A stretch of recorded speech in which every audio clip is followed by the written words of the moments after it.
아, 좋다. 여러분, 화창한 봄날입니다. 화창한 봄날. 자, 여러분, 대한민국 경제가 화창한 봄날입니다.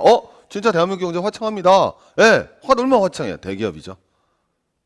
뭐 나쁜 얘기가 아니라 대기업 경제는 정말 화창하고 수출도 잘 되고 뭐 굉장히 좋지 않습니까? 그래서 주가도 좋고 좋은데 모든 대한민국 경제에 이랬으면 좋겠는데 사실 그러지 못하죠. 어둡죠, 여러분. 예, 번지에 치고 비치기 직전입니다. 바로 가계죠, 여러분입니다. 그래서 한국 가계는 사실 만만치 않은 상황이죠. 특히 여러분 뭐 지금 모든 경제 주체가 고민을 하고 있습니다. 뭐 기획재정부나 한국은행이나 다 고민하는 것이 바로 가계 빚 문제 때문에 많은 고민을 앓고 있습니다. 그래서 오늘 다룰 거는요, 좀 어두운 주제입니다. 빚을 갖다 다뤄보겠습니다. 그래서 제목도 한번 이렇게 붙여봤습니다. 제목을 뭐로 붙였냐면요, 한국 가계 드디어 부채 루비콘가. 우리 루비콘가 건너면 끝나는 거 아니겠습니까? 우리 시저가 고민을 하는 거죠. 야, 저 구테타를 진압할 것인가 말 것이냐. 그래서 루비콘강을 건느냐 말 것이냐 하면서 건너가면서 뭐라고 합니까? 주사위는 던져졌다고 말하지 않습니까? 과연 우리는 돌아올 수 없는 루비콘강을 갖다 가계의 부채가 넘었는지 그러지 않았는지 안 넘었으면 좋겠습니다만 어쨌든 객관적인 상황을 여기까지 전개를 한번 보자라는 거죠. 왜 그렇게 얘기가 나왔냐면 사실 저 초등학교 다닐 때만 해도 일부 어른들은 이제 국민학교 나오셨겠지만 전 초등학교 나왔는데 우리 때만 하더라도 진기야 너 꿈이 뭐냐 그러면 전 꿈이 소박했어요. 저축왕이었거든요. 그래서 대통령 표창장 저축왕상 받는 게 제 꿈이었었습니다. 사실은 그러진 않았는데 어쨌든 그 당시만 해도 대한민국은 저축의 나라였었죠. 그런데 지금도 그러냐는 거예요. 왜? 지금 문제가 되는 건 빚이라는 얘기는 거꾸로 저축이 없다라는 거거든요. 그 상황이 어느 정도인지 이것만 보시면 딱 나오는데 이게 2009년이거든요. 2009년에 여러분 저축률 같은 표를 보여주는 표입니다. 저축률이라는 건 말할 것도 없이 소득분에 너가 얼마나 저축을 했냐는 걸 보여주는 건데 여러분 사실 원래 저축하면 제일 유명한 나라가 어디입니까? 한국하고 일본이죠. 똑같이 여러분 쌍둥이를 기록했습니다. 바로 3.2%. 이 얘긴요. 100만 원 벌면 96만 8천 원을 소비한다는 얘기예요. 저축은 3만 2천 원 한다는 겁니다. 안 한다는 얘기랑 똑같죠. 버는 거 다 쓰는 나라. 그게 바로 한국과 일본이 됐습니다. 여러분 미국도요. 이게 2009년이거든요. 2008년까지는 미국은 저축률이 마이너스죠. 번 거보다 소비를 더 많이 했으니까. 그게 세계 경제를 지탱해 온 거지만 또 문제가 됐다는 거 우리가 배웠는데 이때만 되면 여러분 6.5%로 회복을 합니다. 그리고 대부분의 선진국 경제들은 다 여전히 경제 발전을 참 오래 한 나라들이죠. 이런 나라들은 저축률이 그렇게 높진 않거든요. 왜? 건전한 소비가 바탕이 돼야 되니까. 그래도 걔네도 다 10%대 때리는데 우리하고 일본만 저축률이 없습니다. 그래서 한국하고 일본이 여러분 얼마나 위험한 상황인지를 금방 보여주는 거죠. 그러면 우리가 정말 요새도 이런 거지 옛날에 그랬느냐? 옛날에 그러지 않았거든요. 자, 여러분 유의미한 표를 여러분 세 가지 정도만 여러분의 경제 실력을 딱 보여주는 건데 저축률인데 이 당시는 어때요? 저축률이 굉장히 높죠. 네. 이때도 여러분 저축률이 한번 굉장히 높죠. 이때는 여러분 마이너스를 기록하고 있습니다. 그리고 나서는 이제 다시 마이너스로 가는 거죠. 저 네 개 표만 딱 보시면 되는 거예요. 이때 저축률이 왜 이렇게 높겠습니까? 예, 요 밑에 보세요. 88년, 90년 3조 호황 때죠. 한국 경제 제일 잘 나갈 때. 우리나라 경제가 정말 빛속도로 10몇 프로씩 성장할 때입니다. 그러니까 저축률이 막 24, 25가 때려버리는 거예요. 100만 원 벌어서 25만 원씩 저축하는 거예요. 얼마나 여러분 경제가 좋습니까? 이게 3조 호황이죠. 3조 호황이 뭡니까? 우리 경제 실력 딱 나와야죠. 3조 호황. 그럼요. 이 당시 우리나라가 여러분 뭐 했습니까? 우리나라 석유 한 방울 안 나는데 뭐가 쌌다? 유가가 싸니까 저유가 아니었겠습니까? 또 뭐 있었습니까, 여러분? 우리나라 외국에서 돈 왕창 빌려왔는데 이자가 싸잖아요. 이자 안 줘도 돼. 유가는 싸. 그 다음에 여러분 뭐가 되겠습니까? 무슨 정책? 저달러죠. 벌써 우리 세계 경제처럼 이제 공부하고 오셨겠지만 왜 이런 일이 벌어지는지. 자, 85년에 무슨 합의가 있었습니까? 역시 공부한 실력이 나옵니다. 프라자 합의가 있었잖아요. 프라자 합의가 이루어지면서 엔화가 뭐예요? 강세가 되고 달러는 낮아지죠. 그래서 이 저달러에는 뭐가 포함되는 거냐면 사실은 고 엔화가 포함되어 있는 거예요. 왜? 얼마나 좋아요. 미국으로 수출 잘 되죠? 우리 수출 주도형 발전 전략인데 우리의 이 당시에 수출 라이벌이 어디였습니까? 일본이죠. 일본 애들 수출 안 되죠. 그래서 일본 제품에 대비해서 한국 제품이 가격 경쟁력을 가지면서 미국으로 수출하니까 수출이 왕창 되는데 이자도 안 갚아도 되는데 기름값도 싸니까 여러분 3조 황이 이루어지는 거죠. 그래서 여러분 이 당시에 우리가 경제가 엄청 발전하는 겁니다. 근데 이 경제 발전을 보고 또 일부 사람들이 이렇게 평가하더라고요. 이 당시 누굽니까? 통장 29만 원대가 한국 경제 기반을 닦아서 노태우 때 왕창 발전을 자, 그렇게 설명하는 어이없는 경제학자도 있지만요. 그건 뭐 말도 안 되는 얘기고 어쨌든 3조 왕이란 그것이 맞아 떨어졌던 거죠.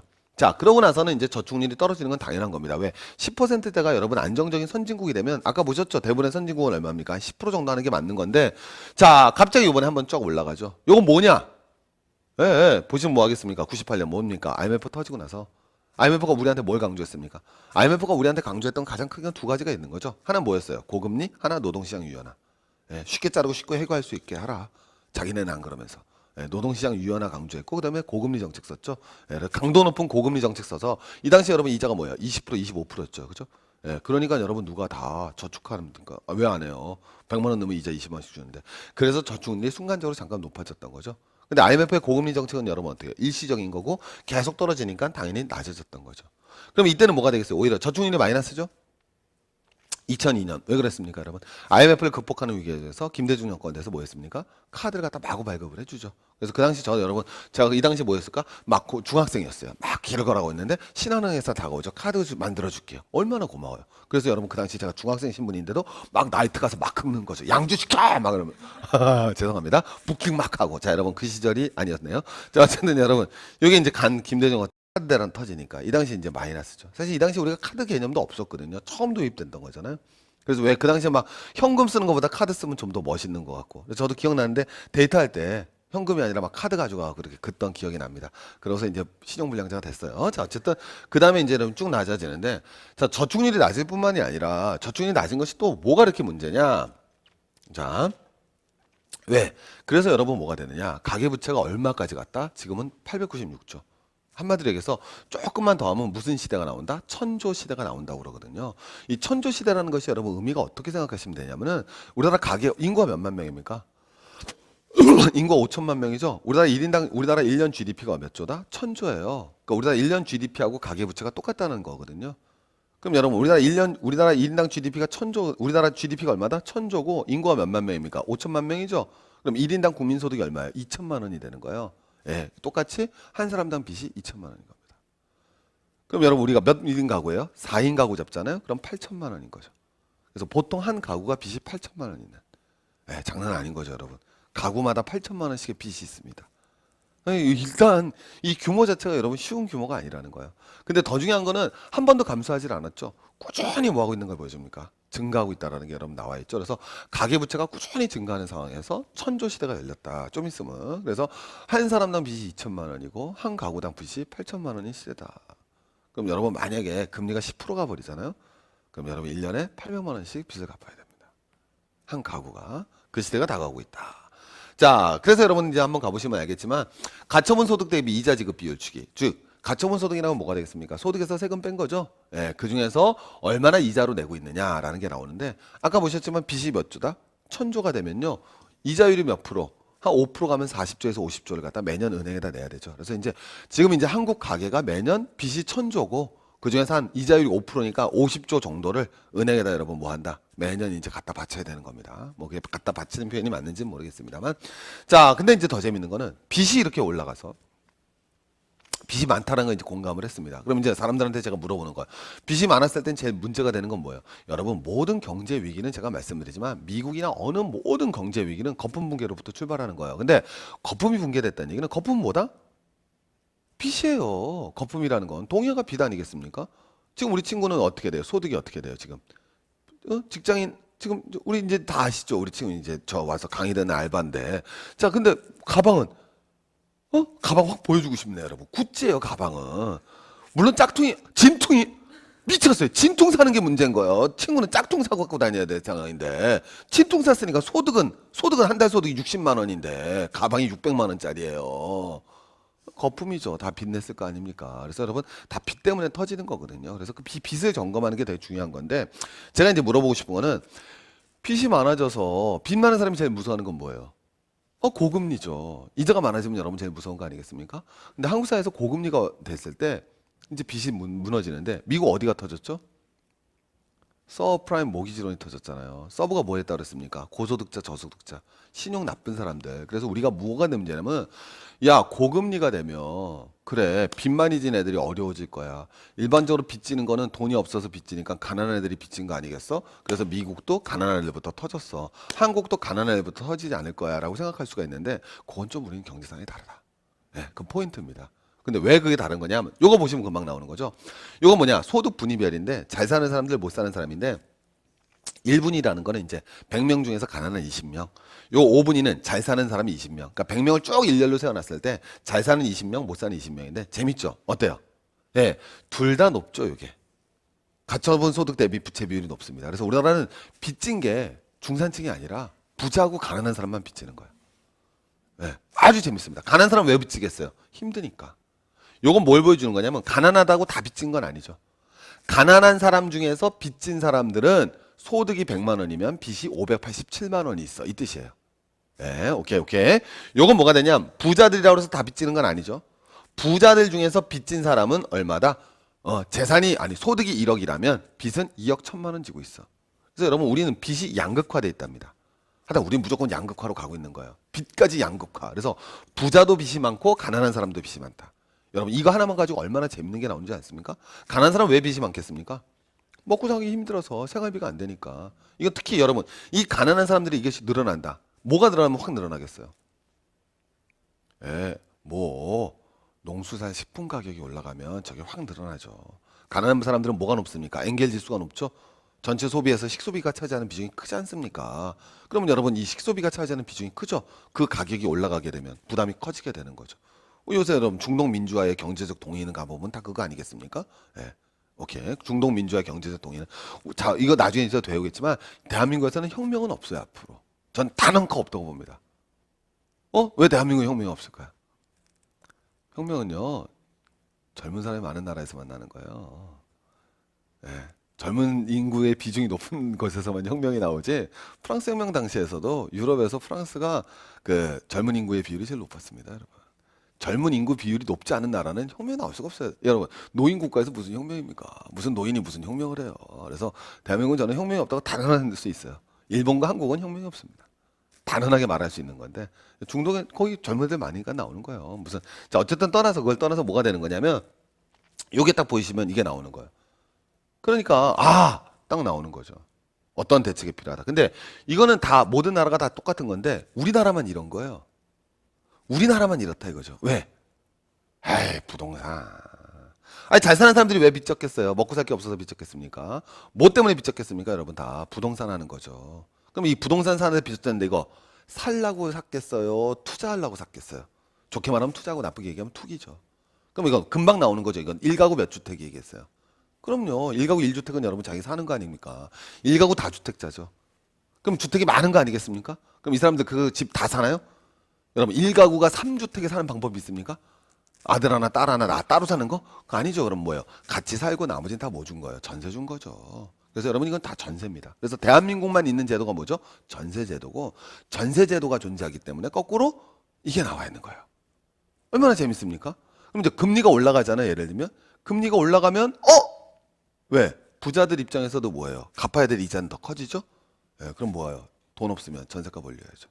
영향을 주는 겁니다. 그래서 야 우리나라는 아주 재밌는 표현입니다. 부채가 이렇게 나눠져 있구나. 이렇게 보시면은 여러분 금방 나오는 거예요. 그래서 어느 정도냐? 가처분 소득 대비 가계부채 비율 추이를 바라보면 우리나라가 한 140%입니다.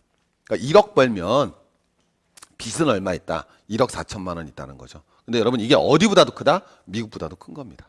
굉장히 좀 쉬운 상황은 아닌 거예요. 특히 더 중요한 건 증가율인데 증가율도 굉장히 높죠. 다른 나라에 비해서. 그래서 우리나라는 현재 소득에 비해서 부채가 많은 편이고 더 중요한 것은 그 증가 속도가 굉장히 빠르다. 요거 하나 이제 먼저 말씀을 드리겠습니다. 그래서 여러분 어느 정도였느냐면 미국보다도 더 심하다. 이건 뭐였느냐?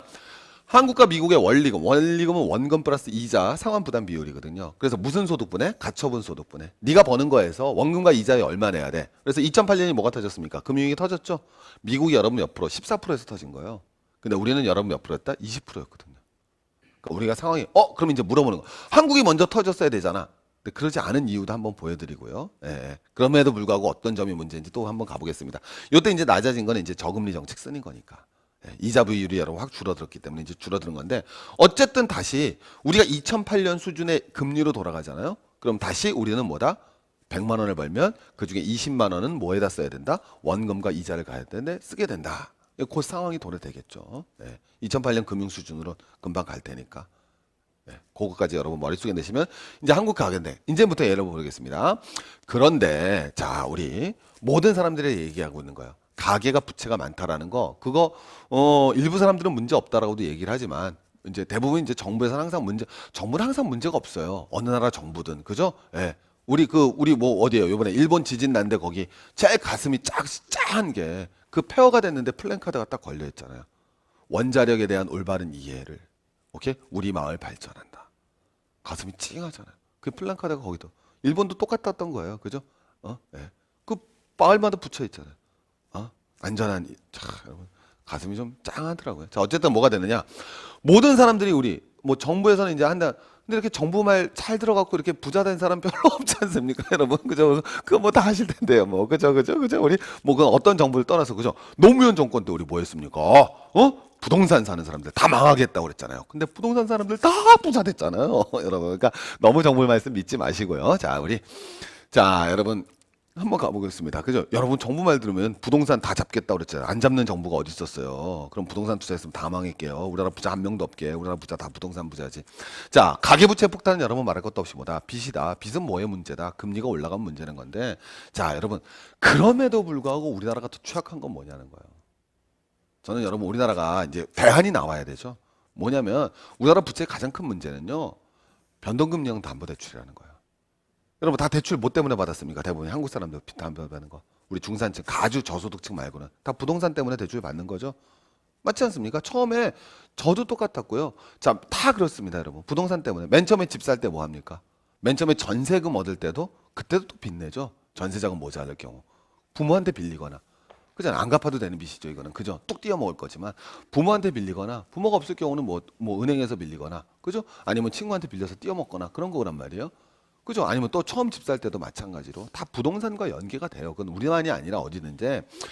이 부동산에서 여러분 대출 받을 때 여러분들도 마찬가지인데 대출 받는 방법이 두 가지가 있죠. 하나는 뭐가 되겠습니까? 이자율을 어떻게 정할 것이냐. 무슨 금리로 할 수 있겠어요? 고정금리로 할 수 있고 두 번째 무슨 금리로 할 수 있습니까? 변동금리로 할 수 있죠. 0.1초 어느 금리가 좋은 금리입니까? 알 수 없다. 아닙니다. 아셔야 됩니다. 네, 뭐냐? 이게 당연히 더 나쁜 금리입니다. 선생님 무슨 말씀이세요? 왜? 은행 가보면 실제로 변동금리 이자가 4%면 고정금리는 얼마예요? 5% 아니겠습니까? 이게 더 높아요. 가보면 이자율도 높잖아요. 은행 가서 한번 상담해 보세요. 저 부동산 담보대출 받으러 왔습니다. 그러세요?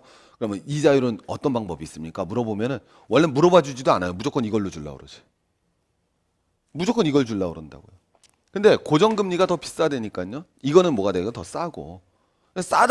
싼 게 빚이 떡. 네. 싼 게 빚이 떡이다. 여러분 봐보세요. 은행 입장에서는 이게 더 이자 더 많이 받는 거잖아요. 근데 왜 자꾸 이것만 소개시켜 줄까요? 그걸 이해하셔야죠. 은행 입장에서는 이게 더 이자 많이 받잖아요. 당장 1억 주고서 얼마 받습니까? 이자 1%더 받잖아요. 근데 왜 그러면 은행 입장에서 이걸 소개시켜 줘야 되는데 이거 소개시켜 줘요, 여러분한테. 이거 말도 잘 안 꺼냅니다. 대출 받아보시면 저도 여러분 지금 저도 은행에서 대출 받아 있어요. 지금도. 저도 집이 하나 있습니다.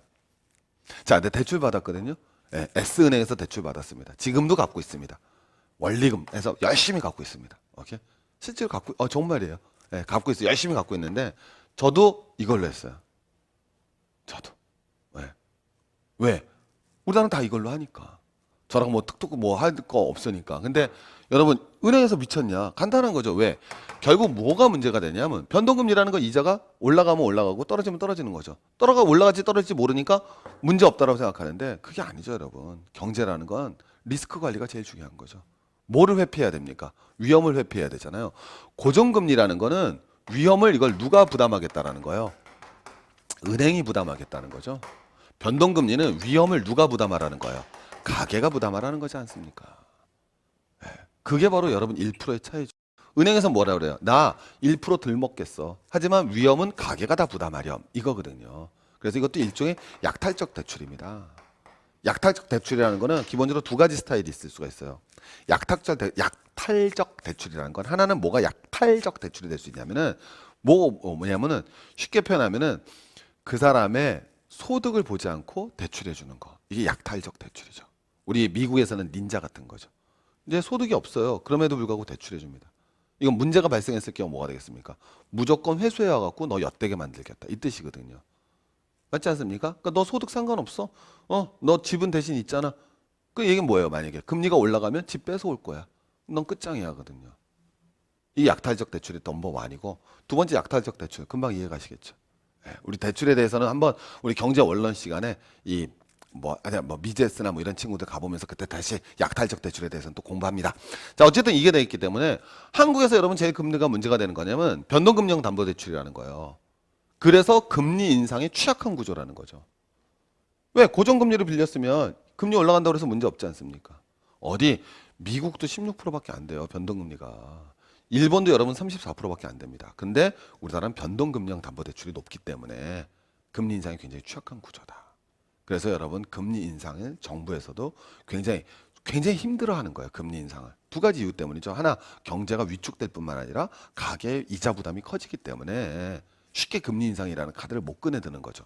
자, 어쨌든 상황은 이런 상황이니까 그래서 몇 년 전부터 그 시그널을 보냈어야 된다고요. 몇 년 전부터 그러니까 중앙은행의 역할이라는 거는 시그널을 보내줘서 2년 전, 3년 전부터 야 가계부채 위험하니까 너네 더 이상 빚내면 안 된다라고 금리 인상을 통해서 시그널을 던져줘야 되는데 그게 늦어지면 이제 결국은 거품이 더 커지는 상황으로 가는 거죠. 자 이제 한번 가보겠습니다. 두 번째는 이제 뭐가 문제가 되느냐? 대출해줬는데 여러분 우리나라 이자 대출의 문제는 전형적인 양식인데 다 어떻게 되느냐? 제 거만 보시면 되겠다. 예, 내가 나중에 계약서 보여드리고 싶네. 제가 똑같았거든요. 뭐냐? 3년 거치 10년 상환이에요. 제 계약 조건이 3년 거치 10년 상황이거든요. 3년 거치는 뭐예요? 3년 동안은 원금을 안 줘도 된다는 거죠. 뭐만 내라? 이자만 내라는 거죠. 그 다음에 10년 뒤는 또 뭐다? 이자하고 원금을 같이 내라는 거거든요. 그래서 여러분 제가 이제 말씀을 드리면 금방 이렇게 되는 거예요. 원래 전형적인 외국에서는 선진국에서는 이렇게 돼야 되죠. 뭐가 되느냐? 그냥 30년 동안 원리금 상환 이렇게 나가는 게 여러분 뭐예요? 전형적인 정상적인 대출인 겁니다. 그래서 한평생 여러분 뭐예요? 빚 갚는 거잖아요. 사실 슬픈 거죠. 그래서 여러분 더 선진국에서 뭐가 돼야 돼요? 이런 개념이 아니라 주택 소유 개념이 아니라 저번에도 제가 세계경제 지금 다 보고 오신 거죠. 그래서 세계경제에서도 여러분 순서를 요거부터 이제 먼저 보시는 분들은 이거부터 먼저 보셔도 뭐 괜찮은데 괜찮진 않아요. 세계경제부터 보고 오시는 게 더 재밌습니다. 오케이. 세계경제 보시면 뭐냐면 제가 말씀드렸지만 그 미국 같은 그런 자본주의 국가에서 이제 자가주택 소유 비율을 높이려고 그러는 거지. 사실은 선진국도 여러 스타일 있지만 북유럽에서는 자가주택 소유 비율이 낮거든요. 예, 주택을 갖다 소유 개념이 아니라 임대 개념으로 가면 되는 건데 소유 개념으로 갔을 때 이제 대출을 받아야죠. 왜냐하면 주택이 그래서 나중에는 더 발전하게 되면 그 소유 개념이 아니라 임대 개념으로 가야 되고 사는 집 개념으로 거주의 개념으로 바뀌어야 된다고 얘기하지 않습니까? 왜? 거주의 개념으로 바뀌어야지만 주택 투기가 안 일어나거든요. 그래서 거품이 근원적으로 발생을 안 하는 거예요. 그래서 북유럽 국가들이 경제 위기가 없잖아요. 물론 걔네들도 IMF 때 굉장히 힘들었었습니다. 근데 어쨌든 경제가 상대적으로 안정될 수 있는 거는 거품이 발생할 소지를 줄이는 거거든요. 거품은 결국 투기에서 나와요. 투기는 결국은 부동산에서 나오는 게 훨씬 없습니다. 100%다 그런 거잖아요. 어디든지 마찬가지예요. 네덜란드 때 튤립 투기 이후에는 그런 거 말고는 세계 경제는 기본적으로 부동산에서 나오는 거니까. 그러니까 부동산 거품을 갖다가 어떻게 하면은 안정적으로 할 수 있느냐라는 거는 주택이 소유 개념이 아니라 거주의 개념으로 바뀌면 되는 거죠. 그럼 사실 거품이 나올 규모가 줄어드는데 자, 그 개념까지 안 가더라도 주택이 소유 개념으로 갔을 때에도 그러면 정상적인 대출 형태는 이게 맞아져야죠. 내가 30살 때 뭐 했습니까? 아파트를 하나 샀다 이겁니다. 그럼 30년 동안 이자하고 원리금을 갖다 갚아 나가야죠. 부동산이라는 건 엄청 큰 건데. 그럼 이것도 마찬가지로 뭐의 개념에 가까운 거예요? 거주 개념에 가까운 거죠. 무슨 개념이 여전히 존재하지만 소유 개념이 여전히 존재하지만 거주 개념에 가까운 거라는 거예요. 오케이. 자, 반면에 그런데 우리는 뭐가 되느냐? 3년 거치 몇 년 상환이다? 10년 상환 아니겠습니까? 일단 상환 기간이 짧죠. 그럼 여러분 아파트 우리 얼마짜리입니까? 예를 들면 3억짜리 빌리잖아요. 그러면 1년에 3천만 원씩 갚아야 돼 나중에 원리금만. 1년에 3천만 원이잖아요. 말이 3천만 원이지. 한 달에 얼마입니까? 250만 원이에요. 한 달에 250만 원씩 갚아야 돼요, 여러분. 10년 상환이면. 30년 상환이면 얼마씩 갚으면 돼요? 이거 3분의 1로 줄어드는 거니까.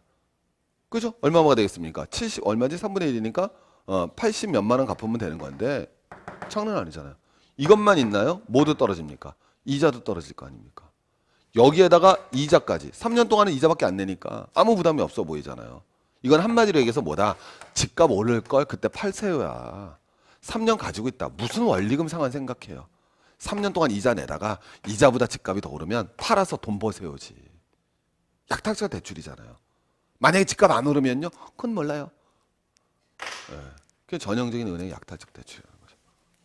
그래서 여러분 실제로는 이게 뭐 그렇다고 해서 뭐 우리나라 은행이 무조건 나쁜 거냐라는 게 아니라 우리의 관행이었죠. 이거는. 우리가 전부 이거 은행의 책임을 하면 밀어넣을 수가 없죠. 왜? 가게한테도 너 이거 할래 이거 할래 그러면 우리 다 이거 했잖아요. 왜? 거주 개념이 없었잖아요. 3년 뒤에 팔아먹을 생각밖에 없지. 지금 왜 다 돌아버리는 거예요? 하우스 푸어가. 그게 꼭 기업의 금융기관의 책임만은 아니죠. 예, 금융기관이 약탈적 대출을 했어요, 실제로. 약탈적 대출을 했는데 가게는 냅다 그걸 갖다가 덥석덥석 집어먹은 거죠. 그래서 이제 뭐가 문제가 되는 거냐면 보시면요. 주택담보대출이 나오는데 만기가 이제 뭐가 되겠습니까? 이제 원리금 상환이 돌아왔던 거예요, 이제. 원리금 상환이 돌아오는 건데 자, 이제 한번 가보면 요거 약정 만기 비중 추이인데 자, 우리는요. 보시면 알겠지만 한국은 아까 제가 말씀드렸지만 평균이 13년. 미국은 27년이에요. 미국이 터졌지만. 오케이? 일본도 여러분 바뀌었습니다. 25년입니다. 바뀌어 나갔죠. 이게 길면 요 개념 이해하시겠어요? 이제 이게 길수록 주택을 거주 개념으로 바라보는 거예요. 이게 짧아질수록 주택을 소유의 개념으로 바라보고 투기의 개념으로 바라보는 거죠. 네. 오케이? 이게 나중에 없어지면 이제 임대만 남는 거죠. 그럼 완전히 거주의 개념으로 바뀌는 거고. 예, 근데 여러분 어떻게 집을 바라보는 관점이 다르냐? 예, 가게 우리가 결국 한국 가게 문제는 부동산의 문제고 부동산의 문제는 빚의 문제예요. 그래서 이제 문제가 뭐가 되냐면 요것들이죠. 그래서 만기 지금 뭐 했습니까? 다 연장시키고 있죠. 자, 그래서 보시면 이게 남일이 아니지 않습니까? 사실 지금 막 감격해보면 저 흥분한 게 제일이네요. 그래갖고 여러분 막 제일이라 저거 하는 건데 이게 주택담보대출 만기 연장률 바라보면 이게 뭐냐면 만기가 도래됐으면 원래 빚을 갚아야 되는데 못 갚지 않습니까, 여러분? 그죠? 여러분 사실 우리나라 그러잖아요. 지금 집 갖고 있으면 집 갖고 있는 스타일이 두 가지거든요. 하나는 일가구 뭐예요? 1주택자가 있고 대부분 우리 서민들이죠, 여러분 어떻게 보면. 전세 사는 사람들도 서민이지만 아니, 집 사는 방법 세 가지 아니에요? 전세 사는 분이나 일가구 2주택이나 아니면 일가구 뭐가 있겠습니까? 다주택자가 있죠. 이거하고 이거는 동의어죠. 그죠? 전세 주는 사람들은 일가구 다주택자란 말과 동의어입니다. 그죠? 자기 사는 집 뭐 더 설명 안 드려도 되겠죠. 이거 동의어란 말하고 똑같은 건데 어떻게 보면 이 두 분 중에 누가 더 부자예요? 옛날에 이게 더 부자였지만 사실 지금 어떻게 보면 이게 더 마음 편한 사람도 많죠. 뭐 집값 3억인데 대출 2억 받아 집값 어때요? 집값 3억인데 대출 얼마 받았습니까? 2억 받았어요. 맛쪽가죠. 예? 쉽지 않지 않습니까? 그냥 차라리 전세 2억 있는 게 낫지. 누가 더 부자인지 지금 모르는 상황인데 이제 이런 분들 같은 경우는 뭐가 되겠습니까? 만기가 도래되지 않습니까? 2억을 어떻게 갚습니까? 실제로 이런 대출도 많거든요, 여러분. 뭐 대출 받아갖고 5년 동안 이자만 갚다가 만기 도래 시 일시 상환 이것도 많잖아요. 이거 많아요, 여러분. 실제로 많지 않습니까? 왜? 5년 안에 집값 더블 될 거 아니에요. 그럼 팔고 대뭐 그걸로 갚지. 은행하고 사실 이거 어떻게 보면 있을 수 없는 계약이죠. 사실은 있을 수 없는 계약이고 은행에서 만약에 이렇게 하잖아요. 이 사람 그냥 거지라는 거지, 사실은. 이 계약 조건을 그대로 들고 간다면. 이거 5년 안에 집값 올라서 팔겠다는 얘기가 동의어니까. 근데 여러분 어쨌든 만기가 돌아오니까 집값은 안 올라가잖아요, 요새. 그러니까 계속 연장하는 거죠. 이게 사실 연장하는 건데 미쳐버리는 거예요. 왜? 계속 이자 내야 되니까. 맞죠? 집값이 더 오르지 않는다면 이건 두 가지 위험을 계속 시한폭탄에 안고 사는 거예요. 째깍 째깍 째깍. 제가 여러분 처음에 하면서 여러분 뭐라 그랬습니까? 주택담보대출이 영어로 뭐다? 모기지론이라고 그랬죠? 모기지가 원래 뜻이 뭐다? 목숨을 걸다는 뜻 아닙니까? 이 목숨을 금융기관에 맡기고 있는 거예요. 내 목숨을. 저 재밌는 게 이분들이 이거 자기 집이라고 그러는 거 자기 집 아니죠. 은행집이죠. 이분들은 은행집에 사는 거고. 예. 여러분 이분들이라고 또 마음 편한 거냐? 이것도 아니죠. 제가 이제 또 뭐냐? 요번에 제가 부모님을 갖다 전세를 얻어드렸습니다. 또 사실대로 말씀드리는 겁니다. 실지 경제. 그래서 부모님을 전세를 얻어드렸어요. 전세를 얻어드렸는데 덕소에다 얻어드렸습니다. 근데 재밌는 게 전세가 얼마냐면 2억 5백 줬어요. 원래 2억이었어요. 전셋집 주인님 맞잖아요. 계약하러 갔더니 500만 원 더 달라고 그랬잖아. 네가 힘들어 죽겠네. 그래서 여러분 2억 5백이 됐습니다. 전세금이. 근데 여기 대출이 1억이 있더라고요. 근데 이게 여러분 시가가 얼마쯤 나냐면 4억쯤 평가받고 있습니다. 덕소도 아파트 가격 장난 아니에요. 30몇 평짜리, 30평인가 3평짜리인데 4억짜리인데 그분 입장에서 금융기관에 1억 빚 있죠? 저한테 전세 2억 5백 있죠? 근데 왜 자기 집이라고 그래요? 그죠? 자기 집 아니죠. 9천만 원인데 그럼 자기한테 남은 돈은? 그것도 4억인데 실제로 매매가 요새 이렇게 되나요? 그러지 않죠. 사실 자기 집 아닌데. 예. 어쨌든 명의는 자기 이름으로 돼 있으니까. 이제 제가 말씀드리는 건데, 근데 이분도 마찬가지죠. 만기 도래됐습니다. 그죠? 갑자기 저도 전세 빼달라 그러고 금융기관에서 돈 갚으라 그러죠. 어떡합니까, 여러분? 예, 방법 없잖아요. 그거죠, 여러분. 그러니까 이것도 또 그 기간 되면 또 연장하는 것밖에 없어요. 그럼 계속 뭐만, 그러니까 제 말씀드린 건 일가구 다주택자로 지금 마음 편한 게 아니에요. 부동산 갖고 있는 사람들은 다 사실 머릿속에, 제가 여러분 2년, 3년 전에 강의할 때 맨날 뭐라 그랬습니까? 사실 제가 던져드렸던 주제는 딱 하나밖에 없잖아요. 빚내서 집 사지 마세요였거든요. 제가 여러분 방송 나가서 뭐 어디 나가 방송 MBC 등에 나가서 맨날 한 말 조건 하나밖에 없었거든요. 빚내서 집 사시면 큰일 납니다. 덧붙여서 한 말, 부자분들 요새 다 집 팔고 있습니다. 그때 제가 선제적으로 말씀을 드렸지 않습니까? 예. 그러니까 이제 제가 말씀드린 건 일가구 다주택자라도 다 부자 아니시거든요. 상대적으로 나은 거지. 어떻게 보면 지금 다 마음이 불편한 거예요. 세 분 다 힘드신 거예요. 전세값 올려달라고 그러잖아요. 힘들어 죽겠죠. 그래서 교회로 더 멀리 가는 거죠. 출근 시간 더 멀어지고 힘들어지는 겁니다. 불안해 죽겠죠. 미치겠죠. 예. 그게 여러분 이제 한국 가계 상황이라는 거예요. 그래서 한국 가계 상황이 어떻게 보면 전세 사는 사람도 힘들고 일가구 1주택자도 힘들고 일가구 다주택자도 다 힘들고 다 힘든 상황이다 이거죠. 그럼 결국은 뭐냐면 만기 연장밖에 없거든요. 근데 만기 연장은 해결책은 아니죠. 이자만 계속 늘어나는 거고 어떻게 보면 사용일자만 더 늦춰나가는, 몰테이지가 목숨을 걸다는 뜻이었으니까 제가 말씀드리는 겁니까? 그런 상황이라는 거죠. 그래서 우리 약정 만기 비중치에는 이런 거 여러분, 이건 진짜 이게 약탈적 대출이죠. 3년 안에 갚아라. 3년 안에 만기. 집을 무슨 3년 안에 어떻게 갚습니까, 여러분? 그런 소득 있는 사람은 없습니다. 아, 있긴 있겠죠. 근데 그렇게 드물죠, 여러분. 자, 그래서 여러분들 이제 보시면은 조금씩 늘어나고 있지만은 한국의 여러분 기본적인 구조는 이자만 갚는 대출이 80%를 넘고 있다. 한마디로 부동산이 전형적인 투기의 대상이다. 부동산 가격이 떨어지는다고 금리가 올라가 버리면 우린 끝장난다. 그래서 제가 먹구름을 보여드렸던 겁니다. 왜? 그럴 가능성이 굉장히 높죠. 그러니까 우리가 가계 부채가 폭발하는 거는 부동산 가격이 폭락하고 금리가 높아지면서 금융기관이 만기 연장을 안 해주면 끝나는 거예요. 다시 그 세 가지를 갖다 여러분이 보셔야 되는 거예요. 금융기관이 만기 연장 해주면 그래도 계속 버틸 수는 있어요. 그럼 거꾸로 금융기관이 왜 만기 연장을 안 해줘? 라고 물어볼 수 있죠. 만기 연장 해주면 해줄수록 좋잖아요. 왜? 이자 계속 받으니까. 근데 꼭 그렇지는 않죠. 언제 안 해주겠습니까? 여러분 기억 안 나세요? 2008년 금융위기 때 터지자마자 여러분 연장하러 가니까 해줍니까? 안 해줍니까? 안 해주죠. 왜? 금융기관도 여러분 위험해질 수 있잖아요. 그럼 금융기관은 괜찮냐? 자, 이제 한번 가보겠습니다. 자, 보세요. 뭐예요? 우리 제일 먼저 터진 게 어딥니까? 저축은행이죠. 저축은행이 왜 문제가 되느냐? 우리나라 여러분 집 구조가 참 재밌어요. 이게 대한민국만 나오는 건데, 대한민국 상대적으로 LTV가 여러분 낮은 나라입니다. 미국만 70%가, LTV라는 게 뭐예요, 이제? 쉽게 보면 주택 가격에 비해서 담보를 얼마나 대출 받았냐인데, 미국은 얼마씩 받습니까? 70%씩 받거든요? 근데 우리는 제1금융권은요, 20%도 안 돼요. 근데 우린 제1금융권에서만 돈 빌리는 거 아니죠. 어디서 빌립니까? 제2금융권에서도 빌리잖아요. 금융권 하면 어디가 생각나세요? 은행은 안 떠오르죠. 거래 본 적이 없으니까. 러시안, 뭐 특정산 뭐 선너, 뭐 이런 것만 생각나시잖아요. 그죠? 무도사 아저씨, 배추도사 아저씨 이런 게 생각나실 텐데 왜 그거 다 쓰시잖아요. 그죠? 이자율은 뭐 법정 최고 이자율, 그죠? 가볍게 5분 안에 대출, 러시 뭐 이런 거 나오는데 어쨌든 거기서도 이제 안 되니까 여러분 대출 받지 않습니까? 그다음에 여러분 이제 또 일단 비밀 보는 건데, 왜냐면 결국은 근데 우리가 생각해 보시면은 내가 1억짜리 집인데 은행에서 얼마 대출해 줍니까? 6천만 원 대출해 주잖아요.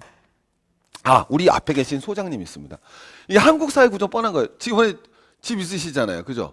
물론 아내 집이었어요. 자, 우리 소장님, 저는 아내가 집 있는 분하고 결혼하셨잖아요. 그죠? 원래 무주택자였죠? 얼굴이 왜 빨개지세요? 그렇게 담대하신 분이 갑자기. 자, 보십니다. 우리 소장님은 한번 보여드릴까요? 자, 우리 소장님이 계신데 우리 소장님의 사례를 봅니다. 소장님이 집이, 자, 뭐 우리 소장님 뭐 특정이나 하는데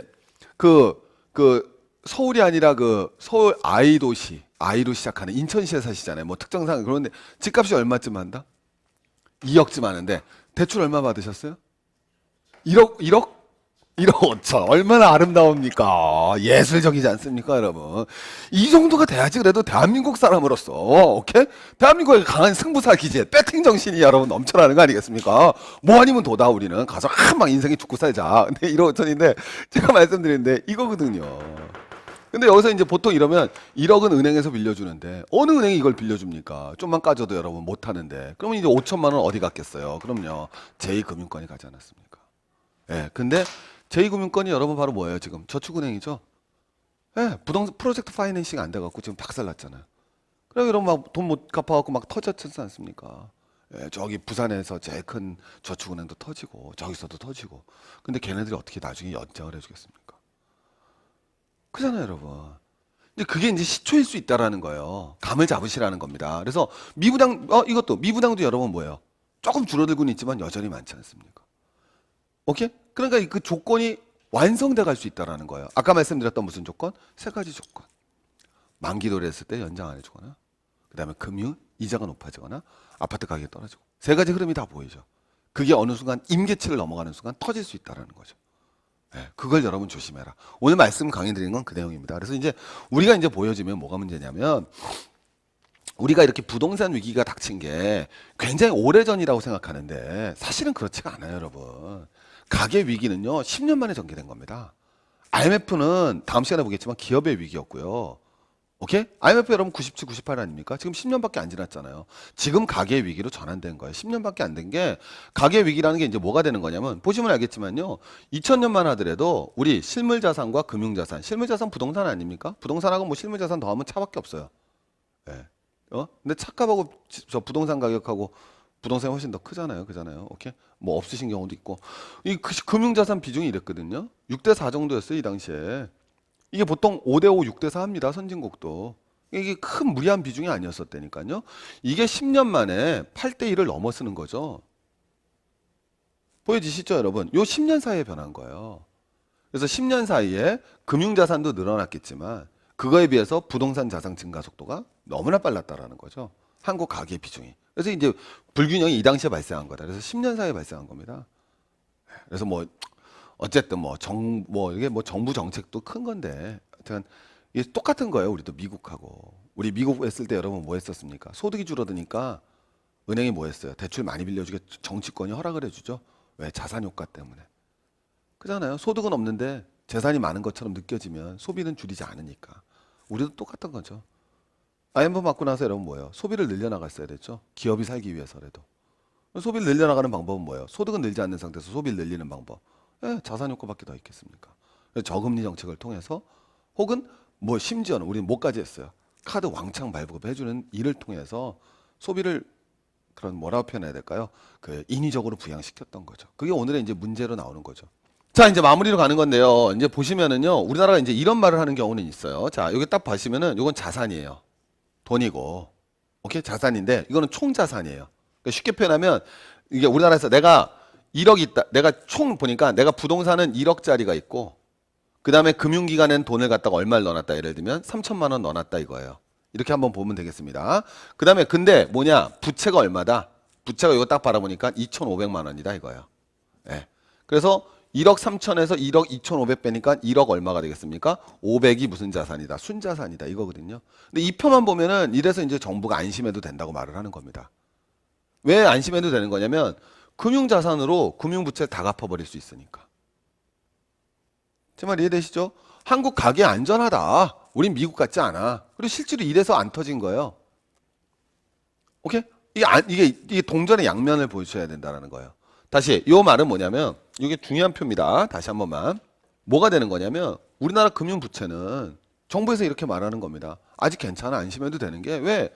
금융부채가 있지만 금융자산으로 다 갚을 수 있잖아. 근데 여러분 여기에는 비밀이 숨겨져 있습니다. 그런 측면이 있지만 아닌 측면도 있거든요. 그 왜 그러느냐? 한국에만 있는 부동산에 놀라운 제도가 있습니다. 무슨 제도죠? 금방 나오시죠.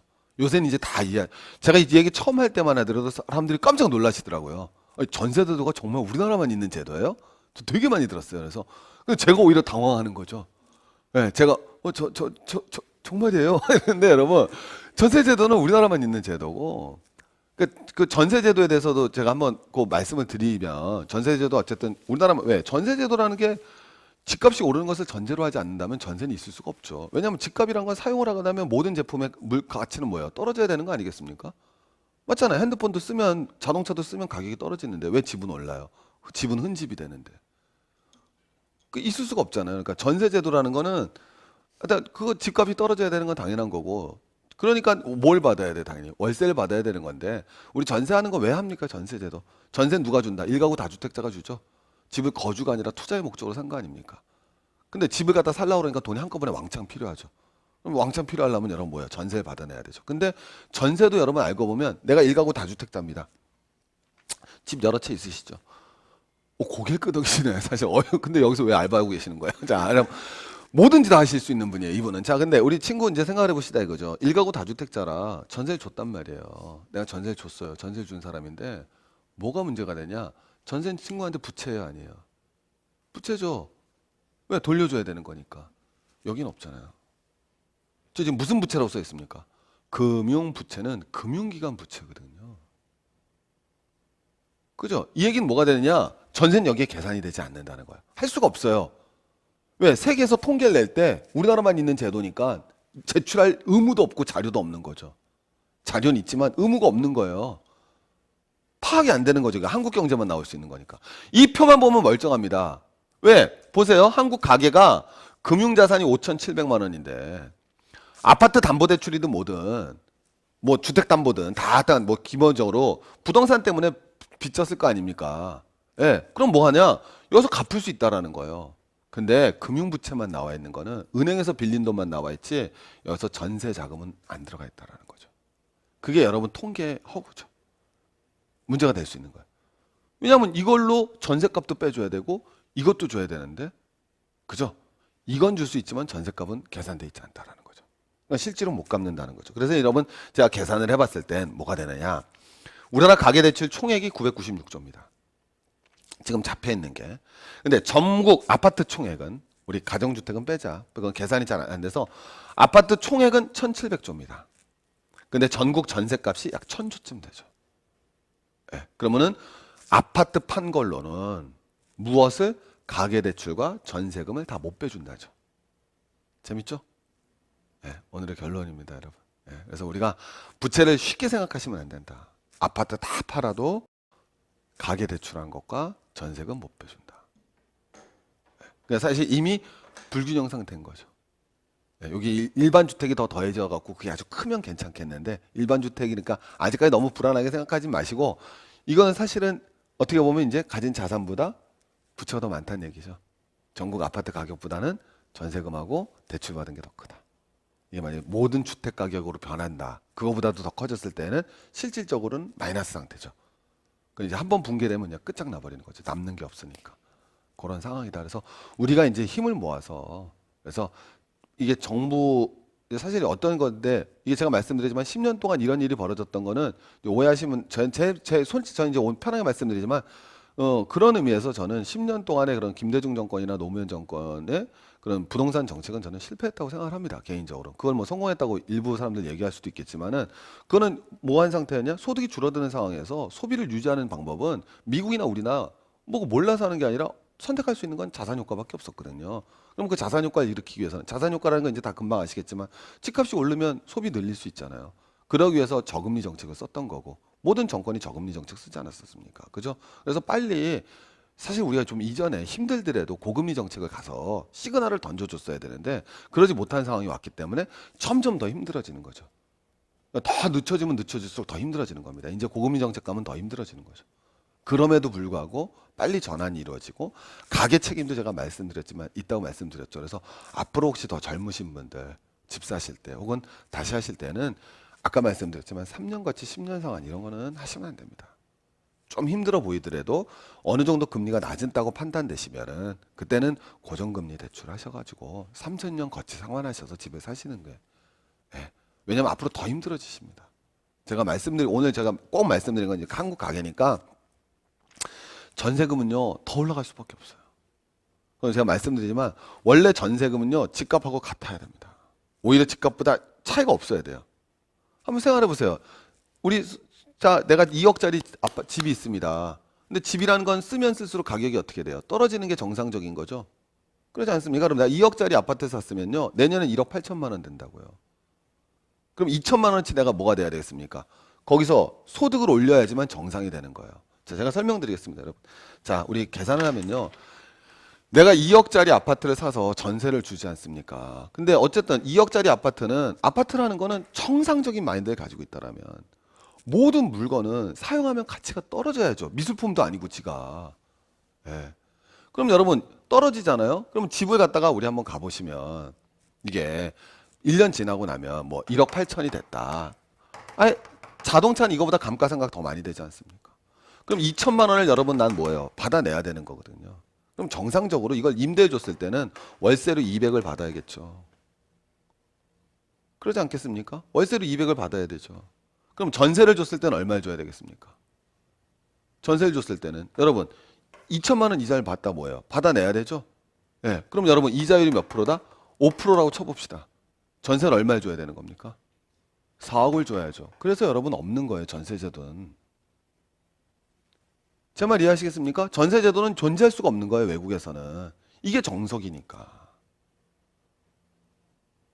오케이? 정상적인 나라에서는 우리도 언젠간 없어집니다. 여러분.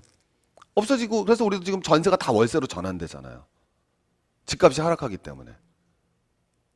옛날에는 내가 전세 1억만 받았어도 되는 거죠. 왜? 중요하지 않죠. 1억으로 2억짜리 집을 사야지 3억 되면 1억 먹잖아요. 그죠? 이거 이자가 중요한 개념이 아니었다고요. 옛날엔 전세를 받는 이유가 그 전세로 은행에다 돈 넣어서 이자를 받을 생각으로 전세를 주는 게 아니죠. 그럼 전세제도는 존재하지 않습니다. 예전에 전세제도가 존재했던 이유는 전세로 받아서 아파트 가격이 올라가는 게 중요한 거지 그거 은행에다 넣어서 이자 받겠다는 게 아니거든요. 근데 지금은 그 개념이 바뀌어 나가면 집값보다 전세값이 더 커야 돼요. 이해하시겠습니까, 여러분? 그래서 안 되는 거예요. 원래 전세제도는 앞으로는 우리 다음 세대에는 100% 없어지겠죠. 그래서 다 월세로 갈 겁니다. 그러니까 사실 서민 입장에서는 고통스럽죠. 왜? 서민 입장에서는 또 거꾸로인 게, 자, 거꾸로 서민 입장에서 1억 전세 있지 않습니까? 은행에 넣으면 돈 얼마 나옵니까, 이거? 500만 원밖에 안 나오잖아요. 뭐 제2금융권에다 돈 나눠 넣어도. 그잖아요? 그런데 거꾸로 1억 안 받겠다고 그러죠, 집주인이. 그럼 1억이면 여러분 보통 월세 하면 한 달에 얼마 내라고 그럽니까? 한 달에 얼마 내라고 그래요, 여러분? 1억이면 옛날에 뭐가 됐어요? 한 달에 1억짜리 하면은 막 1% 잡죠, 여러분 보통? 네, 100만 원 내라고 그러지 않습니까? 그죠? 그럼 1억 갖다 은행에 넣어서 500 받아갖고는 다시 얼마? 100만 원씩 10번이니까 1000만 원 갖다 줘야 되죠. 그러니까 서민은 돌아버리죠. 네. 그래서 서민은 힘들고.